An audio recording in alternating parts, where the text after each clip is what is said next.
नमस्कार, आप देख रहे हैं एनबीटीवी हिंदी। मैं हूं सनोज गौतम। आज बजट पेश होने वाला है 2022 का। Honourable finance minister Nirmala Sitharaman आज बजट पेश करेंगी। इस बजट से पूर्व हम एक चर्चा करना चाहते हैं कि लोगों के लिए इस बजट में क्या होगा। इस बजट से पूरे देश को काफी उम्मीदें होंगी और वैसे भी ये एक चुनावी साल है और चुनावी साल में जब चुनाव अगले महीने हैं और आज ही के दिन जब बजट पेश होने वाला है तो हमने सोचा कि क्यों ना इस पर एक्सपर्ट की राय ली जाए, उनसे बात की जाए और पता किया जाए कि इस बजट में किस किस को क्या मिलने वाला है। क्योंकि आप समझ सकते हैं कि जब 2-3 राज्यों में चुनाव होना हो तो सरकार वैसे ही उसी के हिसाब से अपना बजट पेश करेगी, कुछ सब्सिडी देगी, कुछ और चीजें करेगी। किस पर फोकस रहेगा, किसको कितना एलोकेट होगा, इसके लिए आज हमारे साथ बात करने के लिए 2 एक्सपर्ट हैं। हमारे साथ में है मोनिका गुप्ता जो कि टैक्स कंसल्टेंट हैं और प्रैक्टिसिंग चार्टर्ड अकाउंटेंट भी हैं, और हमारे साथ यहां पर है कुमार गौरव जो कि एक प्रैक्टिसिंग चार्टर्ड अकाउंटेंट हैं और फाइनेंशियल एक्सपर्ट भी हैं। तो चलिए शुरुआत करते हैं प्रोग्राम की और जानते हैं कि इस बजट में लोगों को क्या मिलने वाला है, क्या डिफरेंट रहेगा।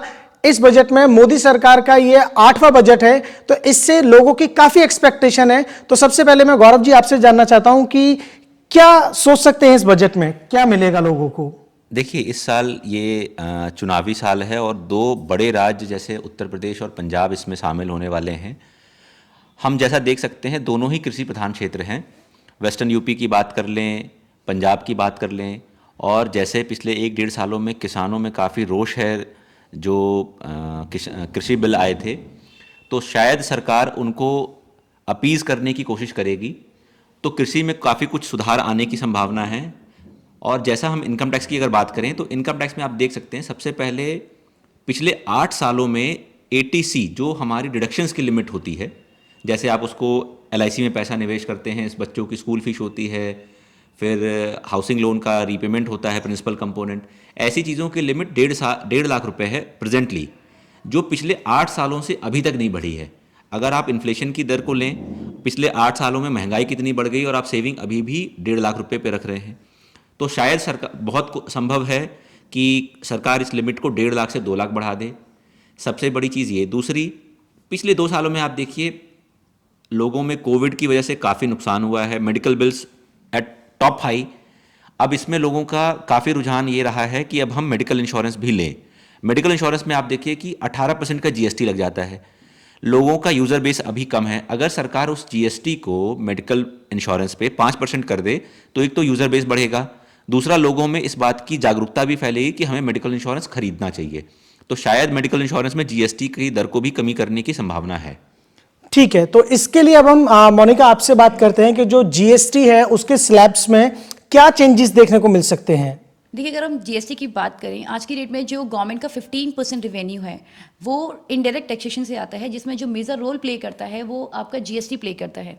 अगर हम जीएसटी की बात करें तो गवर्नमेंट प्लान कर रही है कि जो रेट्स हैं हमारे 12% और 18%, इसको मर्ज करके 16% कर दिया जाए, ताकि लोगों के लिए ईजी और कन्वीनियंट हो टैक्स को समझना और टैक्स को इम्पोज करना।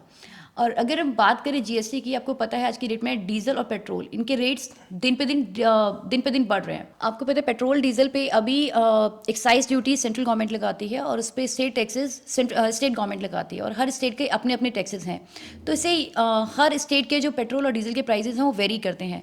उसको जीएसटी के एम्बिट में लेके आना चाहिए ताकि उसके प्राइस में यूनिफॉर्मिटी आ सके और जीएसटी का जो इनपुट है वो लोगों को मिल सके। क्या इसमें स्लैब में भी कोई चेंजेस होंगे?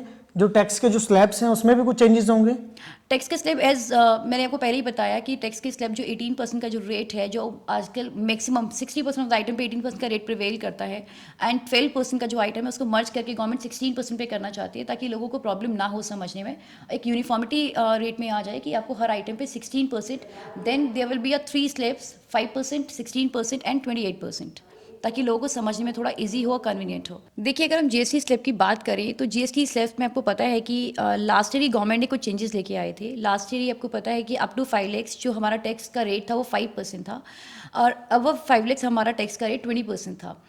तो इससे प्रॉब्लम क्या होती है, इससे टैक्स इवेजन के चांसेस बढ़ जाते हैं, बिकॉज जैसे ही आपका इनकम 5 लाख से ऊपर जाता है, either it is 5 lakh 1 rupees, तो आपको 5% से सीधा टैक्स आपको 20% पे करना पड़ता है, और जो रिबेट आपको 12,500 का मिलता है वो रिबेट भी वहाँ विड्रॉ हो जाती है आपको। तो इससे लोग टैक्स एवेड करते हैं, लोग अपनी इनकम 5 लाख से नीचे रखते हैं। तो गवर्नमेंट को एक नए टैक्स स्लैब इंट्रोड्यूस करने चाहिए, जिसमें 5% के अलावा 10% का भी रेट लेके आना चाहिए, जिसका स्लैब 5 to 7.5 लैक्स होना चाहिए, और अबव 7.5 लैक्स उसको 20% करना चाहिए। अगर हम बात करें मिनिमम स्लैब की, हायर टैक्स रेट की, अगर आप देखेंगे जो हायर टैक्स रेट है वो 30% है। आज की डेट में आप देखेंगे कॉर्पोरेट पे जो टैक्स लगता है वो 25% लगता है। लेकिन apart from corporate, individual tax payers, partnership firms, LLPs, limited liability partnership firms, इन सबको 30% पे टैक्स पे करना पड़ता है। तो ये डिस्क्रिमिनेशन नहीं होना चाहिए। सभी हमें टैक्स पेयर्स को हायर स्लैब को सेम रेट पे लेके आना चाहिए, उसको 30% की जगह 25% सबके लिए किया जाना चाहिए। चलिए, ये तो आप दोनों ने बताया कि इनकम टैक्स में क्या चेंजेस देखने को मिलेंगे या जीएसटी में क्या चेंजेस देखने को मिलेंगे। इसके अलावा जो लोग अभी जो हमारे व्यूअर्स हैं जो इस शो को देख रहे हैं, वो सबसे पहले ये जानना चाहते हैं कि इसमें मिडिल क्लास को क्या मिलने वाला है। So what benefits middle class is going to get. तो जानते हैं कि मध्यम वर्ग के लिए सबसे ज्यादा फायदे की बातें क्या क्या हो सकती हैं, ऐसे क्या 2, 3, 4 चीजें हैं जो मिडिल क्लास को फायदा देगी। कि मध्यम वर्ग के लोगों को इस बिल से क्या मिलेगा। अगर हम बात करें मध्यम वर्ग के जो ज़्यादा मैक्सिमम लोग हैं वो सर्विस इंडस्ट्री से आते हैं। अगर हम सर्विस इंडस्ट्री में बात करें तो पिछले 2-3 सालों में, इस पेंडेमिक में, वर्क फ्रॉम होम का कल्चर डेवलप हुआ है और गवर्नमेंट भी इसको प्रमोट करती है एंड लोगों के लिए भी कन्वीनियंट है। लेकिन जब वर्क फ्रॉम होम कल्चर में कुछ एक्सपेंसेस एम्प्लॉयज़ के लिए बढ़ गए हैं। अगर हम बात करें फर्नीचर कॉस्ट है, आपके इंटरनेट की एक्सपेंस है, इंटरनेट एक्सपेंस है, आपके लैपटॉप के एक्सपेंस हैं, आपके रिफ्रेशमेंट के एक्सपेंस हैं। ये सब एक्सपेंसेस का जो बर्डन है पहले एम्प्लॉयर बेयर करते थे, लेकिन वर्क फ्रॉम होम की वजह से ये एक्सपेंसेस भी एम्प्लॉय को बेयर करने पड़ते हैं। तो पहले जो डिडक्शन दी जाती थी, गवर्नमेंट ने लास्ट ईयर फाइनेंशियल 18-19 में एक स्टैंडर्ड डिडक्शन इंट्रोड्यूस किया था 40,000 का, जिसको लास्ट ईयर फाइनेंशियल बजट में बढ़ा के 50,000 कर दिया गया था। इस डिडक्शन को बढ़ा के 1 लाख तक किया जाए ताकि जो एक्सपेंडिचर है एम्प्लॉय इजीली बेयर कर सके, इसका बर्डन एम्प्लॉयज़ पे ना आए, सो दैट कि उनकी कंजप्शन कैपेसिटी थोड़ी बढ़े, उनके हाथ में ज़्यादा पैसा बचे। ठीक है गौरव, मैं आपसे एक क्वेश्चन पूछना चाहता हूं विच इज वेरी इंपॉर्टेंट कि सारे लोग इस बात को जानना चाहते हैं कि फिस्कल डेफिसिट क्या है। तो फिस्कल डेफिसिट के बारे में जानना चाहते हैं कि ये कैसे, क्या इसका आम लोगों पर कोई असर पड़ता है? बिल्कुल पड़ता है। हम इसको ऐसे समझ सकते हैं आसान भाषा में कि फिस्कल डेफिसिट जैसे आपके घर में कोई कमाने वाला है और वो महीने में 1 लाख रुपए कमाता है, बट फिस्कल डेफिसिट क्या है कि आपके घर के खर्चे 1,10,000 हैं। चाहे वो घर के खर्चे आपकी लोन की EMI, आपका गैस का बिल, आपका खाने का सब मिला के 1,10,000 रुपये हो रहा है, बट आपकी कमाई सिर्फ 1 लाख रुपए है। Okay. तो ऐसे केसेस में आपको 10% का फिस्कल डेफिसिट हो रहा है। ऐसे ही सरकार का हर साल फिस्कल डेफिसिट होता है। इसको मीट करने के लिए सरकार अलग अलग तरीके अपनाती है। हमारे देश में दुर्भाग्यवश सबसे ज़्यादा फिस्कल डेफिसिट का कारण है वो है आपका import bill of oil. Okay. हम बिल्कुल ही तेल पे निर्भर हैं और ओपेक कंट्रीज़ या गल्फ कंट्रीज़ पे हम बहुत ज़्यादा इस चीज़ के लिए निर्भर हैं। अभी हाल में ही अगर आपने देखा हो कि गडकरी जी का बहुत ज़्यादा इस चीज़ के ऊपर रुझान है कि हम इलेक्ट्रिक व्हीकल्स पे अपना डिपेंडेंसी बढ़ाएं, जिससे अपना ऑयल का बिल, इंपोर्ट बिल कम हो और हम फिस्कल डेफिसिट में भी थोड़ी बेहतरी हासिल कर पाएँ और हमारा रुपया भी थोड़ा मजबूत होगा। अभी आपका मैक्सिमम पेमेंट्स जो डॉलर की पेमेंट्स है वो ऑयल के लिए ही जाती हैं। इससे रुपया भी कमज़ोर होता है और सरकार की खर्च करने की एबिलिटी पे भी असर पड़ता है। सरकार अगर खर्च कम करेगी तो नेचुरली भले वो 100 रुपये खर्च करती है और आम आदमी पे 50 रुपये पहुँचता है, लेकिन जब खर्च करने की एबिलिटी भी सरकार की कम होगी तो नीचे भी कम ही पहुँचेगा। तो बिल्कुल आम आदमी पर असर पड़ता है, दो वो दिखता नहीं है लोगों को, बट बिल्कुल असर होता है। जनरली हम सब जब इकोनॉमी की बात करते हैं तो हम ये सब समझना चाहते हैं कि ये डबल रेट जो इकोनॉमी की जो ग्रोथ है वो कैसे आएगी। अभी आपने हाल ही में सुना होगा कि जो PM है वो बोल रहे हैं, प्रधानमंत्री नरेंद्र मोदी ने कहा कि बाय 2025 इंडिया की जो इकोनॉमी है वो 5 ट्रिलियन तक पहुंच जाएगी। इसमें MSME का क्या रोल रहेगा और इसके अलावा जो स्टार्टअप और स्टैंड अप जो गवर्नमेंट की जो स्कीम्स हैं या मैन्युफैक्चरिंग के पॉइंट ऑफ व्यू से मेक इन इंडिया है, सर्विस इंडस्ट्रीज को जो बढ़ावा मिल रहा है, तो ओवरऑल अगर हम इन सबको यूनाइट करके देखें तो क्या ऐसे फैक्टर्स हैं, ऐसे 5 चीजें क्या हैं जो कि GDP को बूस्ट देगी? अभी जो हमारी इकोनॉमी है, अभी हमारी इकोनॉमी 2 to 3 ट्रिलियन डॉलर की इकोनॉमी है। अगर इसे 5 ट्रिलियन इकोनॉमी तक पहुंचाना है तो गवर्नमेंट का टारगेट है कि हम इसे 24-25 तक 5 ट्रिलियन इकोनॉमी तक लेके जाएं। उस इकोनॉमी तक पहुंचाने के लिए हमको गवर्नमेंट को बहुत सारे इसमें स्टेप्स लेने पड़ेंगे। इसमें अगर हम बात करें, हमें मैन्युफैक्चरिंग एंटिटीज़ पे बहुत फोकस करना पड़ेगा। हमारा मेन फोकस हमें स्टार्टअप्स और वेंचर कैपिटलिस्ट पे बहुत फोकस करना पड़ेगा। अगर आप आज की डेट में देखेंगे, जितने भी स्टार्टअप्स हैं और वेंचर कैपिटलिस्ट हैं वो सब आउट ऑफ इंडिया हैं, उन सब की फंडिंग बाहर से होती है। अगर स्टार्टअप्स हैं, उन सब की जो पी है, जो प्राइवेट इक्विटी है और वेंचर कैपिटलिस्ट हैं, उन सबको विद इन इंडिया उनको फंडिंग करनी चाहिए, ताकि हमारा इंडिया का पैसा इंडिया में रहे और बाहर पैसा ना जाए, ताकि डॉलर में इन्वेस्टमेंट ना हो, जिससे हमारा रुपया भी मजबूत होगा और हमारी इकोनॉमी भी जल्दी बूम करेगी। अगर मैं बात करूँ मैन्युफैक्चरिंग एंटिटीज़ की, अगर हमें 5 ट्रिलियन इकोनॉमी तक पहुँचना है तो जितनी भी मैन्युफैक्चरिंग एंटिटीज़ हैं उनको डबल डिजिट ग्रोथ से काम करना पड़ेगा,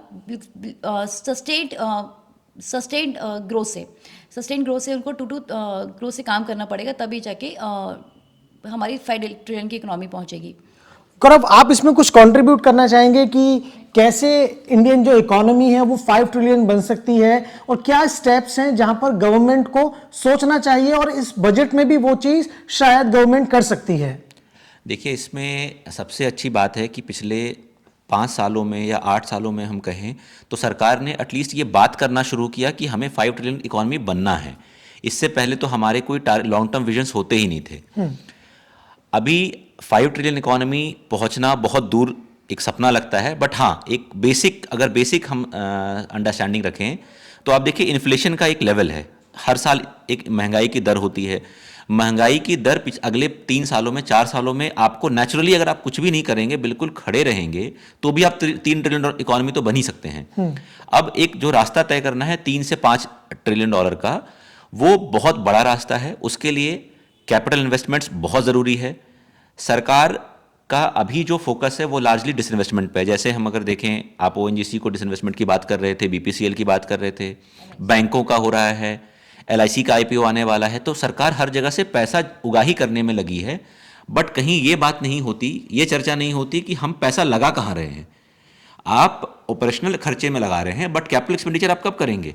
रोड्स बन रहे हैं, बिल्कुल मानते हैं, आपका मेट्रो डेवलपमेंट हो रही है, बुलेट ट्रेन्स की हम बात कर रहे हैं, इंडस्ट्रीज़ कहाँ से आएंगे? इसके लिए भी वैसे सरकार ने कुछ स्टेप्स उठाए हैं। जैसे एक पीएलआई बहुत बड़ा एक नया कॉन्सेप्ट है। PLI is nothing but performance linked incentive.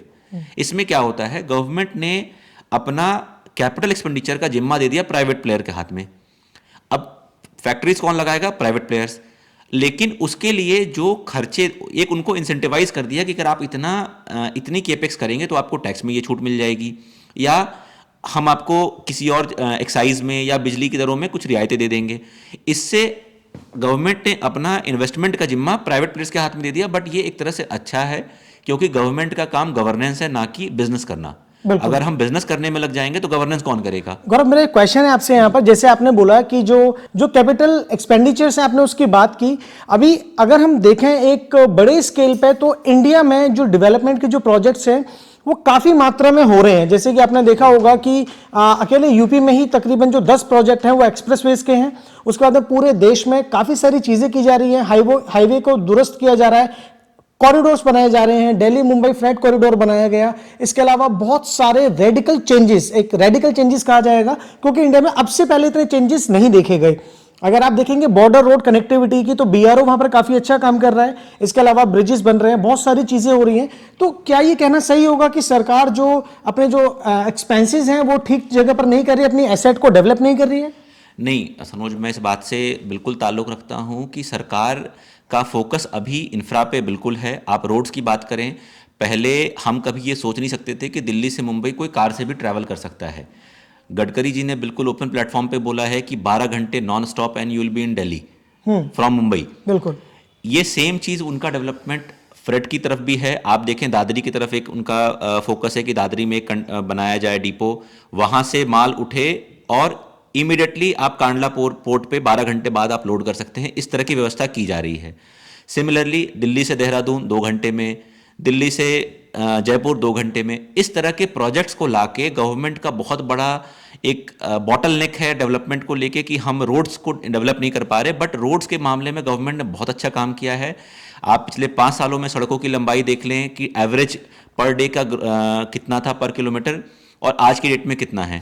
काफ़ी ग्रोथ उसमें हुआ है। सरकार बिल्कुल काम कर रही है, लेकिन इंडस्ट्रीज नहीं बना रही। गवर्नमेंट का फोकस इंडस्ट्रीज बनाने से ज़्यादा इंपॉर्टेंट है कि इंडस्ट्रीज को जो जिस चीज़ की ज़रूरत है उस पर वो फोकस कर रही है। बिजली, रोड्स, इंफ्रास्ट्रक्चर वो बना के दे रही है। Development of industries has been left to the whims and fancies of the private players.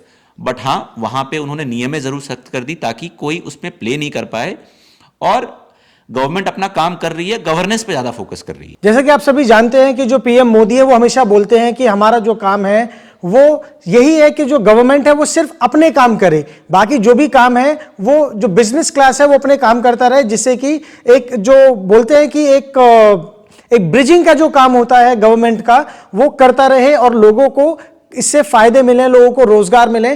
तो अगर हम बात करें एम्प्लॉयमेंट की, एक बहुत बड़ा तबका है जो बोलता है कि एम्प्लॉयमेंट के बहुत क्राइसिस है इंडिया में।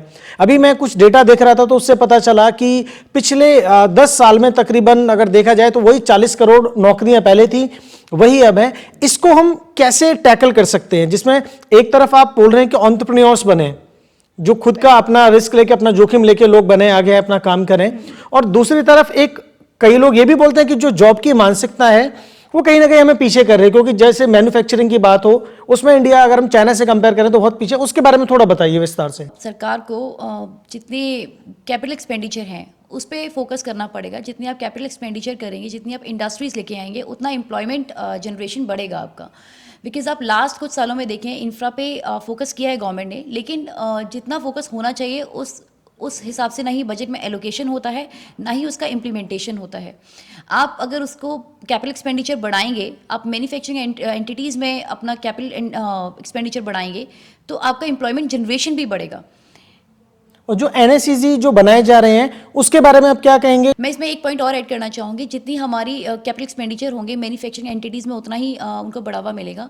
और हमें मेन फोकस अपना इंपोर्ट कम करना है, बिकॉज आज की डेट में आप देखेंगे जो हमारा डिफिशिएट है वो बेसिकली इंपोर्ट की वजह से है कि हम इंपोर्ट ज़्यादा करते हैं, और हमें मेन फोकस गवर्नमेंट का एक्सपोर्ट पे होना चाहिए ताकि हमारी करेंसी भी स्ट्रांग हो। इसमें एक चीज़ मैं और ऐड करूँगी, जो हमारे एमएसएमई सेक्टर हैं, एमएसएमई सेक्टर्स में गवर्नमेंट ने लास्ट ईयर बजट में वो स्कीम लेके आए थे, emergency line of credit to MSME. उस स्कीम को गवर्नमेंट को एक्सटेंड करना चाहिए, और उसको एक्सटेंड करके जितना हम लोग लोन का जो रेट ऑफ इंटरेस्ट है उसको रिड्यूस करके जितना हम लोन क्रेडिट्स हम प्रोवाइड कर सकते हैं एमएसएमई को, उतना लोन प्रोवाइड करना चाहिए ताकि उनको वर्किंग कैपिटल की प्रॉब्लम ना हो और वो बड़े स्केल पे मैन्युफैक्चरिंग कर सके। तो अब आप हमें ये बताइए कि इनकम टैक्स में अभी आम लोगों को क्या छूट मिल सकती है, और इस बजट में कॉमन आदमी के लिए क्या मिल सकता है? देखिए, अगर हम बात करें ना, इस पेंडेमिक टाइम में ना लोगों का रुझान ना इक्विटी मार्केट्स की तरफ बढ़ा है। इक्विटी मार्केट्स में देखेंगे जो यूज़र बेस है वो पिछले 3 सालों में काफ़ी इंक्रीज़ हो गया है। तो गवर्नमेंट ने लास्ट 2 ईयर्स पहले कैपिटल गेन जो आपका होता था वो एग्जेम्प्ट होता था, उस पर छूट होती थी, कोई टैक्स आपको नहीं देना होता था। अभी लास्ट 2 ईयर से गवर्नमेंट ने उस पर टैक्स इम्पोज किया 10%। तो वो अगर आप कैपिटल गेन 1 लाख तक अर्न करते हैं तो आपको कोई टैक्स नहीं देना है, और 1 लाख से ऊपर टैक्स पे आपको 10% का टैक्स लग जाता है। तो इस जो 1 लाख की जो एग्जेम्पशन है इसको बढ़ा के 3 लाख किया जाना चाहिए, बिकॉज जितना नंबर ऑफ यूज़र का बेस बढ़ा है, जिस हिसाब से लोग के गेन्स बढ़े हैं, हमें इसके एग्जेम्पशन लिमिट को भी बढ़ाना चाहिए, so that the people get more benefit from that, ताकि लोगों की कंजप्शन कैपेसिटी से बढ़ सके। अगर मैं दूसरी बात करूँ, आप देखेंगे पेंडेमिक टाइम में काफ़ी लोगों के बिजनेस बंद हो गए, काफ़ी लोगों के बिजनेस शट हो गए, काफ़ी लोगों को प्रॉब्लम हुई इसमें। तो कई लोगों ने अपनी जो कंप्लाइंसेस हैं टैक्स के वो नहीं किए, कई लोगों ने रिटर्न फाइल नहीं की, वो फाइल करना चाहते हैं बट वो नहीं कर पाए। तो गवर्नमेंट को एक अमेनिस्टी स्कीम लेके आनी चाहिए, जिसमें गवर्नमेंट को अलाउ करना चाहिए लोगों को कि ताकि वो रिटर्न जिनकी पेंडिंग है वो भर सकें, चाहे गवर्नमेंट उस पर इंटरेस्ट ले, इंटरेस्ट के साथ वो लोग फाइल कर पाएँ, लेकिन एक अपॉर्चुनिटी गवर्नमेंट को देनी चाहिए ताकि वो अपनी रिटर्न फाइल कर पाएँ। देखिए, अगर वर्क फ्रॉम होम का कल्चर क्रिएट होगा तो उससे गवर्नमेंट दोनों ही विन विन सिचुएशन में है, जनता भी विन सिचुएशन में है, गवर्नमेंट भी। आपको पता है रोड्स पे व्हीकल का लोड कम हो जाएगा, क्रूड ऑयल की कंजप्शन कम हो जाएगी, जिससे हमारे इंपोर्ट्स कम होंगे, जिसका डायरेक्ट हिट हमारी जीडीपी पे होगा, वो बाय डिफॉल्ट हमारी जीडीपी ग्रो करेगी। तो गवर्नमेंट को प्रमोट करना चाहिए, और हमारे जो इंटरनेट की जो एक्सपेंसेस है, इंटरनेट पे वर्क बजट का एलोकेशन ज़्यादा होना चाहिए। अच्छा, जिसे आपने अभी देखा होगा कि प्रधानमंत्री मोदी ने 1 वर्ल्ड 1 ग्रिड 1 सोलर, इसको लेकर जो एनर्जी पे जो काम किया है, सोलर एनर्जी पे जो काम किया है, ग्रीन एनर्जी, हाँ, तो क्या ये एक अच्छा मूव नहीं है? ये बहुत अच्छा मूव है, ये बहुत अच्छा मूव है। गवर्नमेंट को जो ईवी हैं, हमारे इलेक्ट्रिक व्हीकल्स हैं, उस पर ज़्यादा फोकस करना चाहिए। और जो हमारी ग्रीन एनर्जीज़ हैं, अगर हम सोलर एनर्जी की बात करें, हम एथेनॉल की बात करें, गवर्नमेंट को इस पर ज़्यादा फोकस करना चाहिए, सो दैट हमारे इंपोर्ट्स कम हो, हमारे क्रूड ऑयल का यूसेस कम हो। देखिए, आप देखेंगे इंडिया की इकोनॉमी को, अगर यूएस की इकोनॉमी में आज की डेट में देखेंगे आप, 45% टैक्स पेयर्स हैं। अगर आप इंडिया में देखेंगे तो इंडिया में टैक्स पेयर्स ही 6% है। हमारा यूज़र बेस बहुत कम है। इसका मेन रीज़न ये है कि जो हमारी मिनिमम स्लैब है वो बहुत कम है। मिनिमम स्लैब को बढ़ा के 2.5 से 5 किया जाना चाहिए ताकि हमारा यूज़र बेस बढ़े। जैसे हम लोग एग्जाम्पल ले, जब गवर्नमेंट ने लास्ट ईयर कंपनीज कॉर्पोरेट्स के रेट्स घटा के 30 से 25% किए थे, तो गवर्नमेंट के टैक्स कलेक्शंस बढ़े थे। In spite of reduction in the rates, आपके जो टैक्स के कलेक्शन थे वो बड़े थे। तो गवर्नमेंट को चाहिए कि हम टैक्स रेट्स जो हायर स्लैब है उसको 25% करें और टैक्स स्लैब को 2.5 से बढ़ा के 5 करें ताकि हमारा यूज़र बेस बढ़े और टैक्स का कलेक्शन भी बढ़े। तो आसान भाषा में आप ये बता दीजिए कि किस तरीके से ये गवर्नमेंट का जो मूव है डिसइन्वेस्टमेंट का और बैंक के मर्जर का, इन दोनों चीज पर आप थोड़ा सा विस्तार से बताइए। देखिए, सरकार का बहुत फोकस है कि हम अब बैंकों का मर्जर करें। इसका सबसे बड़ा कारण है कि अगर आप विश्व के 10 बड़े बैंकों का अगर आप नाम लें तो भारत की एक बैंक भी सूची में नहीं आती है। ओके। इसका मतलब आप समझ लें, हम अपने देश में तो खड़े होकर ये कहते हैं कि स्टेट बैंक सबसे बड़ा है, HDFC बहुत बड़ा है, ICICI बैंक बहुत बड़ा है, बट एक भी बैंक भारत का वर्ल्ड की टॉप 10 की लिस्ट में नहीं आता। तो ऐसा कब तक चलेगा? हम कैसे ग्रोथ की, इतनी 5 ट्रिलियन इकोनॉमी की बात करते हैं, ग्रोथ की बात करते हैं और हमारे बैंकों का नाम तक नहीं है टॉप 10 में। सरकार का ये फोकस है कि हम सरकारी बैंक केवल महज 4 से 5 रखें, लेकिन वो बड़े हों। बहुत फायदे हैं। पहला, आपकी ऑपरेशनल कॉस्ट कम हो जाती है। काफी लोग कह रहे हैं कि सरकार पैसा खाना चाहती है इसमें से। इसमें पता नहीं, खैर ये तो खैर आम भाषा में हम कुछ भी कह सकते हैं, बट इसमें किसी को क्या पैसा मिलेगा? उल्टा लोगों के, बैंकों के खर्चे कम हो जाएंगे। आप महज अपने लिए ही एग्जांपल ले लें, आपके घर के आसपास पहले PNB था, ओरिएंटल बैंक ऑफ कॉमर्स भी था, अभी वो 2 ब्रांचेस बंद हो गई होंगी और सिर्फ एक ब्रांच होगी। इससे किसको फायदा मिला? आपको जहां विजिट करना था आप अभी भी वहीं विजिट कर रहे हो, स्टाफ के खर्चे कम हो गए, ऑपरेशनल खर्चे कम हो गए, बैंक को ऑडिट कराना पड़ता है उसके खर्चे कम हो गए, मैनेजमेंट कॉस्ट कम हुआ। तो इससे अल्टीमेटली इन सब चीज़ों का फायदा मिलेगा किसको? आम जनता को ही। आप इस बात को बिल्कुल गांठ बांध लें, अगर कोई भी खर्च होता है अल्टीमेटली भरना आम जनता को ही है। अगर हम किसी तरह से, किसी कोशिश की वजह से अपने खर्चे कम कर पा रहे हैं तो उसका बेनिफिट मिलना हमको ही है। तो ये 4-5 बड़े बैंक हो जाएंगे, इससे सबसे बड़ा फायदा हमारे खर्चों में कटौती होती है। दूसरा, जब बैंक कम होंगे तो जो फ्रॉड्स की घटनाएं होती हैं, लोग आजकल क्या करते हैं कि एक बैंक से लोन लिया, फिर उसका हटा के दूसरे बैंक से फिर लोन ले लिया। अगर महज 4-5 बैंक होंगे तो आपस में बात करना आसान होगा, एक सेंट्रल डेटाबेस बन सकता है आसानी से, और फ्रॉड्स की घटनाएं भी कम होंगी। इससे रोजगार पे भी कोई असर पड़ेगा कि जो बैंक के एम्प्लॉइज हैं उनकी जॉब पर भी कोई खतरा हो सकता है क्या? बिल्कुल खतरा होगा। खतरा इन द सेंस कि आपको मेहनत करनी पड़ेगी। हम गवर्नमेंट बैंक को ये समझते हैं कि भाई एक जॉब लग गई, अब जॉब सिक्योरिटी है। ऐसा बिल्कुल नहीं होने वाला। आज की डेट में बैंकों पे बहुत प्रेशर है। आप सरकार की किसी भी स्कीम को देख लें, आप नोटबंदी आई थी, GST आई, कोई भी मुद्रा लोन्स आए, कोई भी स्कीम्स होती हैं तो गवर्नमेंट इम्प्लीमेंट उसको बैंक के थ्रू ही कराती है। बैंक का बहुत बड़ा रोल है, फाइनेंशियल वित्तीय संस्थान है ये। और जॉब्स पे उनके असर तभी पड़ेगा अगर वो काम नहीं कर रहे होंगे। अगर वो परफॉर्मिंग लोग होंगे तो सरकार डेफिनेटली उनको रखेगी। अभी मर्जर की वजह से किसी को निकाला नहीं जा रहा है, ना ही निकाला जाएगा, लेकिन डेफिनेटली लॉन्गर रन में जॉब्स कम होंगी बिकॉज ऑटोमेट हो रही चीज़ें। आप खुद समझ लें, 5 साल पहले आपको बैंक जाने की ज़रूरत कितनी पड़ती थी अपनी रोज़मर्रा की ज़िंदगी में, और आज कितनी पड़ती है। आप हर चीज़ बैठे बैठे घर से इंटरनेट से कर लेते हो। पेमेंट्स के लिए आपको कहीं जाना नहीं पड़ता। ATM, वाइट लेबल ATMs आ गए हैं मार्केट में। तो डेफिनेटली जॉब्स कट इससे होगी। बैंकिंग इंप्रूव होगी। अगर आप थोड़ा सा भी डिजिटल हैं तो डेफिनेटली बैंकिंग बहुत इंप्रूव होगी। आपका बैंकर एक्सपीरियंस बढ़ेगा।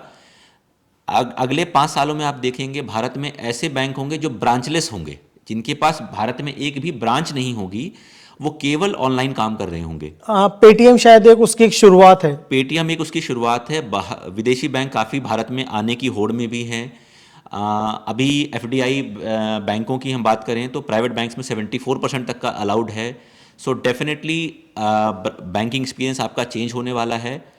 डिजिटल होगा, ऑनलाइन होगा, लोग कम होंगे, चीज़ें ऑटोमेटेड होंगी, और आपको ये तरक्की की शुरुआत है और ये रास्ता हमें अपनाना ही पड़ेगा। हमें जॉब अपॉर्चुनिटीज़ ढूंढनी पड़ेंगी। हम ये नहीं कह सकते कि ऑनलाइन करने से जॉब कट हो जाएगा तो हम ऑनलाइन ना करें, ऑनलाइन तो करना पड़ेगा, अदरवाइज आप ग्रो कैसे करेंगे। बिल्कुल। अच्छा, थोड़ा सा आप मुझे ये और बताइए कि ये जो डिसइन्वेस्टमेंट है, जो गवर्नमेंट जो अपने जो शेयर्स हैं जो पीएसयूज वगैरह से जो निकाल रही है, या एक तरीके से कहें कि उनको बेच रही है संस्थानों को, काफी लोग ऐसा सरकार पर आरोप लगाते हैं, वो कहते हैं कि सरकार तो बस सब कुछ बेच रही है। तो आप उसके बारे में बताइए, क्या ये देश के लिए सही है, आम लोगों के लिए सही है, या फिर इसका क्या असर देखने को मिलेगा? देखिए, ये सरकार का फोकस अभी लार्जली पिछले 2-3 सालों में जो पाया गया है वो है एजुकेशन, हेल्थ और इंफ्रा। अब एक दो चीज़ें होती हैं, जैसे हमारे घर में हम कमाते हैं और खर्च करते हैं, वैसे ही सरकार भी कमा रही है टैक्सेस के माध्यम से और खर्च करती है अपनी स्कीम्स पे या इन्वेस्टमेंट्स पे। अब वो खर्च करने का लोगों को उम्मीद तो ये है कि सरकार खर्च ज़्यादा करे, लेकिन पैसे आएंगे कहाँ से? तो या तो आप अपने घर के जो सामान है वो बेचेंगे, या फिर आप अपनी कमाई बढ़ाएंगे। कमाई बढ़ाते हैं तो टैक्स रेट बढ़ते हैं, तो आपकी शिकायत होगी कि भाई टैक्स रेट बढ़ गए।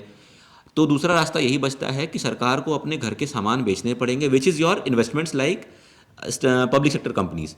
तो आप ओएनजीसी में अपना शेयर बेच देते हैं, एलआईसी में अपना स्टेक कम कर लेते हैं। ये डेफिनेटली बीजेपी सरकार की पहल रही है कि हम डिसइन्वेस्टमेंट करके हम गवर्नेंस में जाएं। एलआईसी को बेच के हम वो प्राइवेट कंपनी बन जाएगी, बट एलआईसी को रेगुलेट तब भी सरकार ही करेगी। तो उनका फोकस गवर्नेंस पे है। पैसा उगाने का सबसे आसान तरीका है, और गवर्नमेंट का डिसइन्वेस्टमेंट का हर साल का लक्ष्य है। इस साल तो 1 लाख करोड़ फर्दर उनको अभी रेज करना है, और मार्केट में जिस तरह से इन्वेस्टर्स की बाढ़ आई है, रिटेल इन्वेस्टर्स की बाढ़ आ गई है पिछले 3 सालों में, तो सरकार को भी ये लग रहा है कि ये सही समय है, हम पैसा निकाल सकते हैं, क्योंकि 2 साल बाद जब लोकसभा चुनाव होंगे तो तब शायद ये इतनी चीज़ें ना करेंगे, क्योंकि लोगों को उस टाइम में फिर एक मुद्दा मिल जाएगा। तो ये अभी 2023 तक करके शायद सरकार इस चीज़ से फ्री होना चाहती है। ठीक है। मोनिका, मैं आपसे जानना चाहता हूं कि अभी जैसे चुनावी साल है और ये जो बजट है 2022 का, तो इसमें काफ़ी सब्सिडी के लिए भी बजट एलोकेट किया जाएगा। तो आप बताइए कि ये जो सब्सिडी जो दी जाती है, इससे किसी भी देश की इकोनॉमी पे क्या असर पड़ता है? देखिए, सब्सिडी तब दी जाती है, सब्सिडी कुछ शॉर्ट टर्म बेनिफिट है आपको। अगर आप आज भूखे हैं, मैंने आपको खाना दिया, आपका पेट भर जाएगा, तो ये शॉर्ट टर्म बेनिफिट है। इससे लॉन्ग टर्म एम्प्लॉयमेंट या लॉन्ग टर्म बेनिफिट नहीं होते। अगर मैं बात करूँ इस पेंडेमिक में, कुछ इंडस्ट्रीज़ हैं, जो हम बात करें टूर एंड ट्रैवल इंडस्ट्री, इन सब पे बहुत हिट हुआ है। तो गवर्नमेंट को चाहिए इन सब सेक्टर्स में सब्सिडी दी जानी चाहिए, सब्सिडी दी जानी चाहिए, ताकि ये सेक्टर्स बूम करें। इसका हमारे डेफिनेटली इसके हमारे जीडीपी पे बहुत फ़र्क पड़ता है, हमारी इकोनॉमी पे बहुत फ़र्क पड़ता है, क्योंकि गवर्नमेंट के एक्सपेंडिचर कहीं ना कहीं बढ़ते हैं इसके, और इसका लॉन्ग टर्म बेनिफिट इसका नहीं दिखता है। हमने काफ़ी लोगों से बात की तो उन्होंने ये भी बताया कि जीएसटी उनको काफ़ी कॉम्प्लिकेटेड लगता है, तो इसको इजी करने के लिए, ऐसा कि भाई लोगों के लिए सरल हो जाए, आसान हो जाए, क्या किया जा सकता है? देखिए, जब जीएसटी लाया गया था तो गवर्नमेंट का मोटिव यही था जीएसटी लाने की वजह से, कि जीएसटी ऐसा टैक्स हो जो एक नॉर्मल एक आम आदमी भी उसको भर सके। लेकिन आज की डेट में जब करंट स्ट्रक्चर आप देखेंगे जीएसटी का, तो जीएसटी को समझना और जीएसटी को करना ये बहुत मुश्किल टास्क है। इसको एक प्रोफेशनल ही कर सकते हैं, ये आम आदमी से खुद से नहीं कर सकता। अगर हम जीएसटी की बात करें, जब से जीएसटी बिल आया है, 1 जुलाई 2007 से जीएसटी इफेक्टिव हुआ है, तब से गवर्नमेंट के चेंजेस हर मंथ चेंजेस आते हैं। जीएसटी में इतने चेंजेस आए हैं कि लोगों को समझना मुश्किल हो जाता है। अगर मैं बात करूं आज की डेट में, GSTR 3B, GSTR 9, GSTR 2A, GSTR 3B, बहुत सारे रिटर्न्स हैं जो हर टैक्स पेयर को हर मंथ भरनी पड़ती हैं। 3B की अगर बात करें, गवर्नमेंट सोचती है कि टैक्स पेयर बहुत ऑनेस्ट है, बहुत लेबोरियस है, कि जो हम कर रहे हैं सब ठीक कर रहे हैं। गवर्नमेंट ने उसमें एरर को ठीक करने के कोई चांस ही नहीं दिए हैं। एक कहावत है, टू एयर इज़ ह्यूमन, गलती इंसान से होती है। गलती इंसान से ही होती है, गलती इंसान से ही होती है। आप गलती किसी से भी हो सकती है। गवर्नमेंट जीएसटी पोर्टल पे यूटिलिटी लाने के बाद, उस यूटिलिटी जीएसटी पोर्टल, जब इनकम टैक्स पोर्टल अभी चेंज हुआ था, तो गवर्नमेंट ने 7 डेज़ का टाइम मांगा था। गवर्नमेंट ने उसमें 60 डेज़ का टाइम लिया उसे लाने में। उसके बाद भी उसमें इतने सारे चेंजेस आए, और वो टैक्स पेयर से उम्मीद करती है कि वो सारी रिटर्न्स एक बारी में ठीक फाइल करें।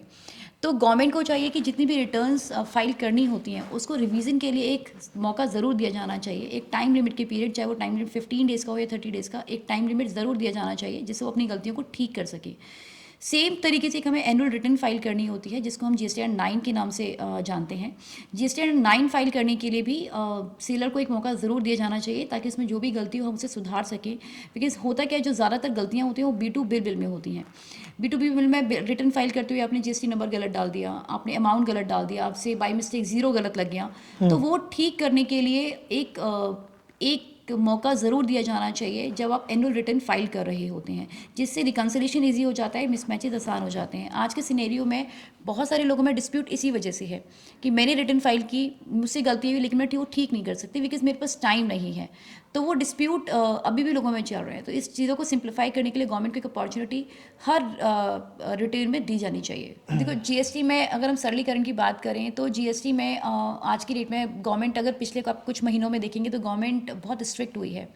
गवर्नमेंट ने फ्रॉडुलेंट एक्टिविटीज़ को देखने के लिए, फ्रॉड को रोकने के लिए काफ़ी सारे स्टेप्स उठाए हैं। देखिए GST लॉ बोलता है कि जो भी आप सेल परचेज करते हैं उसके लिए आप खुद ही जिम्मेदार हैं।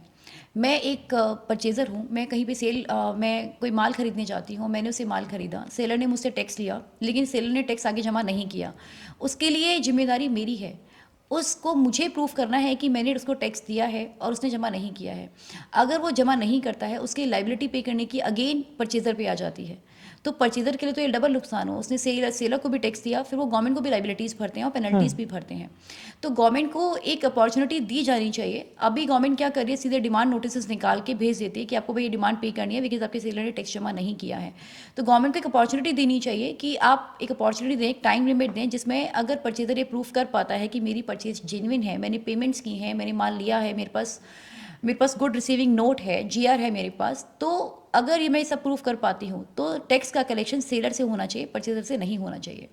ये परचेज़र के लिए एक हरासमेंट क्रिएट करता है। एक और इम्पॉर्टेंट टॉपिक है जो मैं यहाँ पर आपसे डिस्कस करना चाहता हूँ, वो ये है कि काफ़ी सारे लोग ये जानना चाहते हैं कि देखिए हर किसी को कोई ना कोई लोन लेना पड़ता है, चाहे वो हाउसिंग लोन हो, कार लोन हो या पर्सनल लोन हो और बिजनेस लोन भी हो। तो अभी जो रेट ऑफ इंटरेस्ट है, क्या उसमें कुछ चेंजेस देखने को मिलेंगे? और देखिए अगर बात करेंगे हाउसिंग लोन की, तो आपको पता है लास्ट बजट में गवर्नमेंट एक योजना लेके आई थी, आवास योजना, जिससे हर किसी का अपना घर का सपना पूरा हो सके। इसके लिए गवर्नमेंट ने काफ़ी फैसिलिटेट भी किया था लोगों को लोन के लिए। लेकिन अगर आप उसको देखेंगे कि रेट ऑफ इंटरेस्ट पिछले कुछ सालों में हाउसिंग लोन के बढ़े हैं, लेकिन गवर्नमेंट ने कॉरस्पॉन्डिंगली डिडक्शंस नहीं बढ़ाई हैं। अगर हम बात करें एक सैलरीड क्लास ATC की डिडक्शन की, ATC की लिमिट 1.5 लाख रुपए है, जिसमें आपका प्रिंसिपल अमाउंट भी कवर होता है। आप ATC का जब दायरा देखेंगे, ATC के दायरे में बहुत सारी डिडक्शंस आती हैं, बहुत सारी छूट आती है। अगर मैं बात करूँ बच्चों के स्कूल फीस, वो ATC में कवर होती है। अगर आप PPF में कुछ इन्वेस्ट करते हैं, वो उसमें कवर होता है। अगर आप म्यूचुअल फंड्स में कुछ इन्वेस्ट करते हैं, वो उसमें कवर होता है। अगर आप FDs में इन्वेस्ट करते हैं, वो ATC में कवर होता है। अगर आप हाउसिंग लोन का प्रिंसिपल पे करते हैं तो वो भी उसमें कवर होता है। तो उसमें इतनी सारी डिडक्शंस हैं कि लोगों को जो प्रिंसिपल अमाउंट का बेनिफिट है वो उसमें नहीं मिलता, क्योंकि उनका 1.5 लाख का लिमिट ऑलरेडी वो अवेल कर चुके होते हैं। तो गवर्नमेंट को इसमें हम दो तरीके से आगे बढ़ सकते हैं। आइदर गवर्नमेंट ATC की लिमिट को बढ़ा के 1.5 से इसको 2.5 कर दे, 1.5 लाख से 2.5 लाख कर दी जाए। अदरवाइज गवर्नमेंट प्रिंसिपल लोन की रीपेमेंट के लिए एक अलग सेक्शन डिडक्शन का इंट्रोड्यूस करना चाहिए, जिससे लोगों को बेनिफिट मिल सके और लोग इस योजना का लाभ ज़्यादा से ज़्यादा उठा सकें। और अगर मैं बात करूँ इंटरेस्ट की, जो आप हाउसिंग लोन के लिए जो आप घर खरीदने के लिए लोन लेते हैं, उस पर जो आप ब्याज भरते हैं, ब्याज की आपको छूट मिलती है। उसमें गवर्नमेंट ने 2 कंडीशंस हैं। अगर आपका हाउस सेल्फ ऑक्यूपाइड है तो आप ब्याज की लिमिट उसमें 2 लाख रुपए है, आप 2 लाख रुपए से ऊपर का ज़्यादा का बेनिफिट नहीं ले सकते। और अगर वही घर आपने रेंट पे दिया हुआ है तो आप जितना एक्चुअल इंटरेस्ट आप भरते हैं उस पूरे का बेनिफिट ले सकते हैं। तो गवर्नमेंट को ये डिफरेंस नहीं करना चाहिए। गवर्नमेंट को उसको एट पार रखते हुए, चाहे आप घर खुद यूज़ करें, चाहे आप उसको किराए पे दें, आप जितना इंटरेस्ट एक्चुअल में पे करें, गवर्नमेंट को पूरे इंटरेस्ट का उसको बेनिफिट देना चाहिए। देखिए पिछले कुछ पेंडेमिक में बात करूँ, ये बहुत दुखद है। कई लोगों ने सेकेंड वेव में कोरोना की बहुत सारे अपने लोगों को खोया है। अगर आप देखेंगे आज की डेट में हेल्थ पे लोगों के खर्चे बढ़े हैं। लोग अब ज़्यादा एग्रेसिव हुए मेडिक्लेम के लिए। पहले लोग अवेयर नहीं थे, लोग पहले मेडिक्लेम नहीं लेते थे, हेल्थ इंश्योरेंस नहीं लेते थे। तो हेल्थ पे खर्चे बढ़े हैं लोगों के। तो गवर्नमेंट को चाहिए, जो अभी करंट सिनेरियो है, गवर्नमेंट उसमें ETD सेक्शन में छूट आपको मिलती है 25,000 रुपये की, जिसमें आप अपनी फैमिली का इंश्योरेंस आप ले सकते हैं। अगर आप अपने पेरेंट्स का भी इंश्योरेंस लेते हैं, मेडिक्लेम लेते हैं, तो आपको उस नाम पर 30,000 की छूट और मिलती है, सब्जेक्ट टू कि आपके जो पेरेंट्स हैं वो सीनियर सिटीजन होने चाहिए।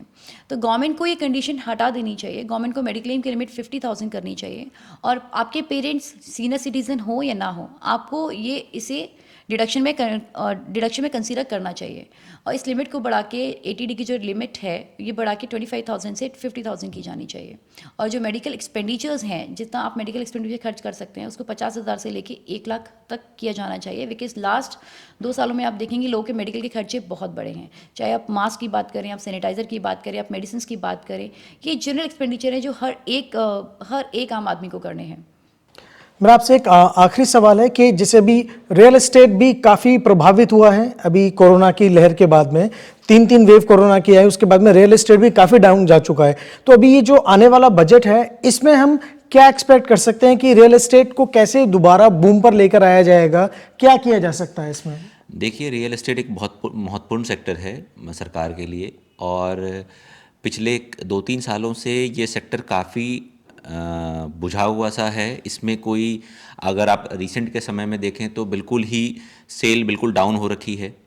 बिल्डर्स के पास ह्यूज पाइल ऑफ इन्वेंट्री, उनके आप एनसीआर की ही बात करें तो कम से कम मुझे लगता है 50,000 ऐसे फ्लैट्स होंगे जो almost ready to move in के प्रोजेक्ट शेप में है, बट वो बिक नहीं पा रहे हैं, या रजिस्ट्रीज उनकी नहीं हो पा रही है, सीओसी नहीं हुआ है। इस केस में सबसे बड़ा जो सरकार कर सकती है कि अभी तो सरकार का अभी रुझान है कि छोटे घरों को वो प्रमोट करे ताकि हर किसी के पास अपना मकान हो। बिल्कुल। अभी आप छोटे शहरों में तो आप बड़ा घर मिल जाता है, बट बड़े बड़े शहर में 900 फुट या 800 फुट का एक छोटा सा मकान होता है। शायद सरकार इसकी सीमा या दायरे को बढ़ा के, अभी वो 100 गज है एक तरह से, तो उसको 150 गज या उसकी लिमिट को बढ़ा दे, ताकि जो इसकी छूट है, टैक्स की छूट या इस तरह की जो एसोसिएटेड रेट ऑफ इंटरेस्ट में लोगों को छूट मिलती है बैंकों से, लोगों का दायरा बढ़ जाए। अभी शायद हो सकता है 100 लोग आ रहे हों इस स्मॉल होम्स की कैटेगरी में, वो इस लिमिट को बढ़ाते ही शायद 150 लोग आ जाएंगे और लोगों की बाइंग इंटेंशंस बढ़ेंगी। दूसरी तरफ अगर हम देखें तो पिछले 6 महीने या 8 महीनों में जैसे ही 2 सालों में लोगों का स्पेंडिंग कम हुई है, लोग घर पे लोगों ने बैठना शुरू कर दिया है, खर्चे उनके कम हो गए हैं।